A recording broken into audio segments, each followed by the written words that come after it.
Hi.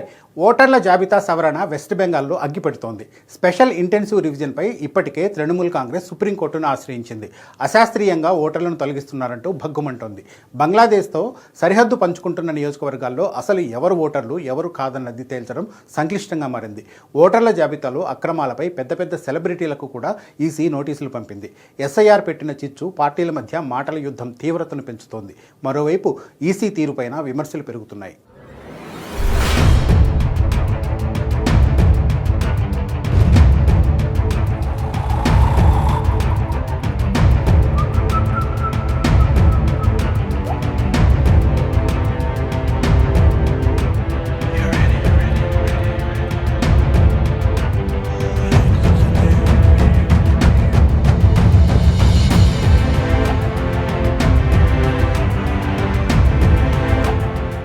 ఓటర్ల జాబితా సవరణ బీహార్ కంటే ఎక్కువగా పశ్చిమ బెంగాల్లో వివాదాస్పదమవుతుంది.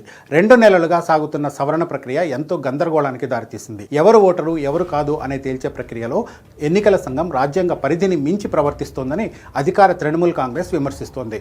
ఎన్నికల సంఘం తీరుపై అనేక సందర్భాల్లో ఆగ్రహం వ్యక్తం చేసిన మమతా బెనర్జీ సుప్రీంకోర్టు తలుపు తట్టారు. సవరణ ప్రక్రియ ప్రారంభమైనప్పటి నుంచి ఈసీ సిబ్బంది విచ్చలవిడిగా వ్యవహరిస్తున్నారన్నది మమతా చేస్తున్న ప్రధాన విమర్శ. నోటి మాటలతోనూ వాట్సాప్ సందేశాలతోనూ ఈసీ అధికారులు కింది స్థాయి సిబ్బందికి సమాచారం పంపి పెద్ద ఎత్తున ఓటర్లను తొలగించారని టీఎంసీ ఆరోపిస్తోంది. ఓటర్లను విచారణకు పిలిచిన సందర్భంలో బూత్ లెవెల్ ఏజెంట్లను అనుమతించకపోవడాన్ని సుప్రీంకోర్టు దృష్టికి తీసుకెళ్లింది తృణమూల్ కాంగ్రెస్.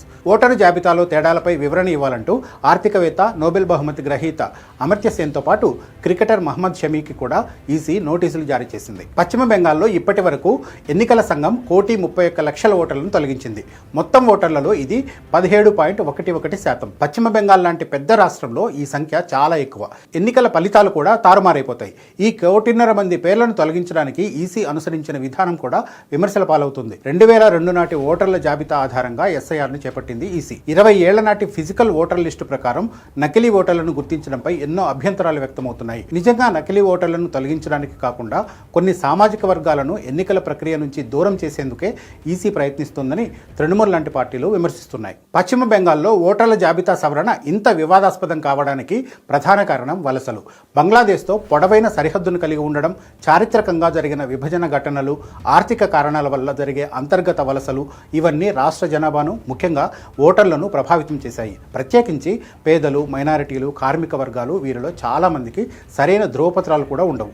స్పెషల్ ఇంటెన్సివ్ రివిజన్లో లక్షలాదిగా ఇలాంటి ఓటర్లు గల్లంతయ్యారు. ప్రత్యేక సవరణ పేరుతో ఓటర్లను తొలగించే వడపోత కార్యక్రమం ఈసీ నిర్వహిస్తోందని కాంగ్రెస్, టీఎంసీ విమర్శిస్తున్నాయి. నిజంగా దేశం సరిహద్దు దాటి వచ్చి బెంగాల్లో అక్రమంగా ఉంటున్న వారి పేర్లను ఈసీ తొలగిస్తే ఎవరికి అభ్యంతరాలు ఉండవు. కానీ అలా జరగడం లేదన్నది రాజకీయ పార్టీల విమర్శ. ఎస్ఐఆర్ ప్రభావం ఎక్కువగా దళిత వర్గాలపై కనిపిస్తోంది. బంగ్లాదేశ్ సరిహద్దును ఆనుకుని ఉన్న ఉత్తర 24 పరగణాలు, నదియా, దక్షిణ 24 పరగణాలు, ముర్షిదాబాద్, మాల్దా, ఉత్తర దినాజ్పూర్, దక్షిణ దినాజ్పూర్, కూచ్ బెహార్, జల్పాయ్గుడి వంటి జిల్లాల్లో వేల సంఖ్యలో పేర్లు ముసాయిదా ఓటర్ల జాబితాల నుంచి తొలగించడంపై ఆందోళన వ్యక్తమవుతోంది. ఈ సమస్యకు మూలం దేశ విభజన కాలంలో ఉంది. తూర్పు పాకిస్తాన్ ప్రాంతంలో మతపరమైన హింస, సామాజిక వేధింపుల కారణంగా దళితులు పెద్ద ఎత్తున వలస వచ్చారు.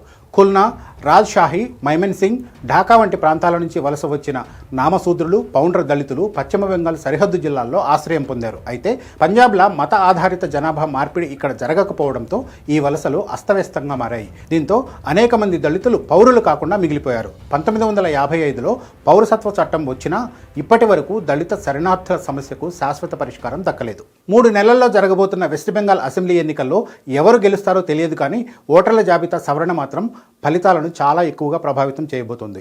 1,500,000కు పైగా తొలగించిన ఓట్లు ఏ పార్టీ తలరాతను ఎలా మార్చుతుందో చూడాలి.